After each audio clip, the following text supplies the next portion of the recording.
Olá, meu nome é Sofia. Eu sou estudante do quinto período do curso de Licenciatura em Ciências Biológicas do Instituto Federal do Campus Muzambinho e hoje eu vou falar um pouco sobre os antivirais e a sua ação no controle do crescimento microbiano, que é um conteúdo muito importante dentro da disciplina de microbiologia. Durante a apresentação, nós vamos entender então o que são os vírus, como eles infectam as células, quais são os principais fármacos antivirais e como eles agem para combater as infecções virais. Então, para começar, a gente precisa entender os vírus. Eles são agentes infecciosos extremamente simples, formados por material genético, que pode ser o DNA ou RNA, e envolvido por uma cápsula de proteína chamada capsídeo. E diferente das bactérias e de outros micro-organismos, os vírus não possuem metabolismo próprio e não conseguem se reproduzir sozinhos. Então, são chamados de parasitas intracelulares obrigatórios, porque dependem totalmente de uma célula hospedeira para se multiplicar. Depois que eles entram nas células, eles vão utilizar toda a estrutura dessa célula, como as enzimas e os ribossomos, para produzir novas cópias de si mesmos e após esse processo, eles podem permanecer dormentes no estado de latência ou podem ser liberados para infectar novas células, dando continuidade ao ciclo infeccioso. A infecção começa quando o vírus reconhece e se liga a receptores específicos que estão presentes na superfície da célula hospedeira. Essa ligação vai ser como uma chave que encaixa na fechadura certa, garantindo que o vírus só consiga infectar determinados tipos de células. Depois disso, ele pode penetrar na célula de duas maneiras: pela fusão de membranas, que é comum em vírus envelopados, ou por endocitose, quando a célula engole o vírus, formando uma vesícula. Uma vez dentro da célula, o vírus precisa passar pelo processo de desmontagem, liberando seu material genético para iniciar a replicação viral. Um mecanismo bem interessante que os vírus usam para penetrar em algumas células é o mimetismo molecular, onde ele vai imitar moléculas do próprio organismo, como algumas proteínas ou hormônios, para parecer algo normal. Com isso, a célula vai deixar de reconhecê-lo como uma ameaça, facilitando a entrada e dificultando a detecção pelo sistema de defesa. Esse é um dos motivos pelo quais algumas infecções virais podem passar despercebidas no início. Os vírus estão por trás de várias doenças comuns e graves.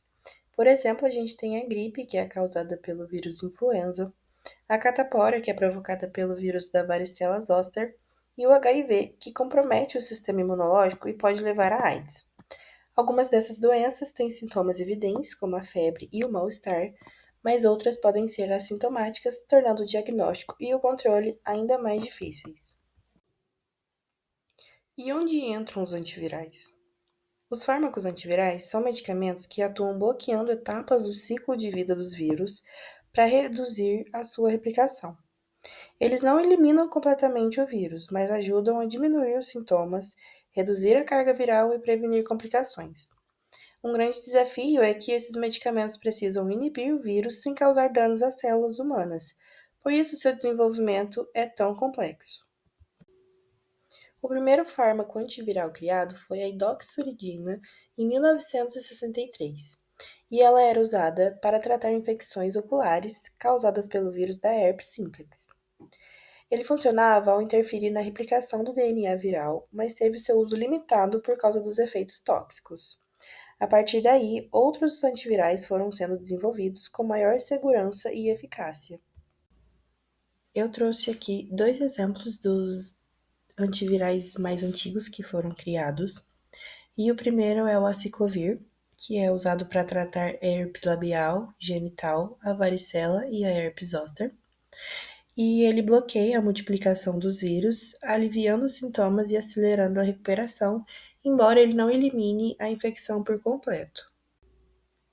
Um outro exemplo é a zidovudina, que foi um dos primeiros medicamentos criados para tratar o HIV e a AIDS, e ela se incorpora ao DNA viral no lugar da timidina, interrompendo a formação do genoma viral. Apesar de não curar totalmente, foi um marco no controle da doença. Então, um bom antiviral precisa atender a alguns critérios. O primeiro é o de especificidade, onde o antiviral precisa agir apenas no vírus, sem prejudicar as células do hospedeiro. Ele precisa ter um amplo espectro, funcionar contra diferentes tipos de vírus, uma alta potência, impedindo totalmente a replicação viral, e boas propriedades farmacocinéticas, alcançar o local correto do corpo na dose adequada e permanecer ativo por tempo suficiente. Os antivirais podem utilizar diferentes métodos de ação para combater esses vírus.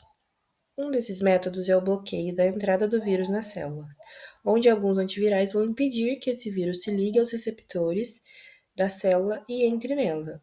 Um exemplo é o Maraviroc, que é utilizado no tratamento do HIV. Outro método utilizado é a inibição da desmontagem viral. Assim que os vírus penetram a célula, eles precisam se desmontar para liberar o seu DNA. E esse método vai inibir essa desmontagem. E um dos medicamentos que fazem esse método de ação é a amantadina, que é utilizada contra o vírus da influenza. Alguns antivirais podem interferir na replicação do material genético, onde vão travar a cópia desse genoma e impedir que novos vírus sejam reproduzidos. E um exemplo, a gente já falou, é a zidovudina.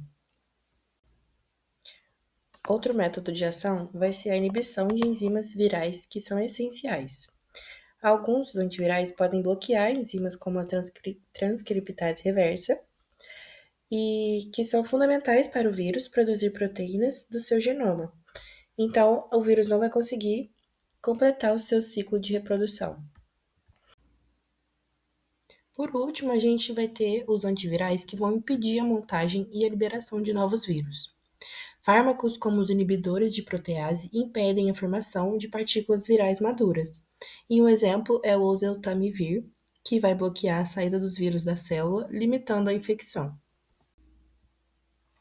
Para finalizar, a gente pode perceber que os antivirais são ferramentas essenciais no controle das infecções virais. Eles ajudam a controlar os sintomas, reduzir a carga viral e prevenir complicações graves. Mas ainda existem desafios, como o desenvolvimento da resistência pelos vírus, os efeitos adversos dos medicamentos e a necessidade de torná-los cada vez mais específicos e seguros.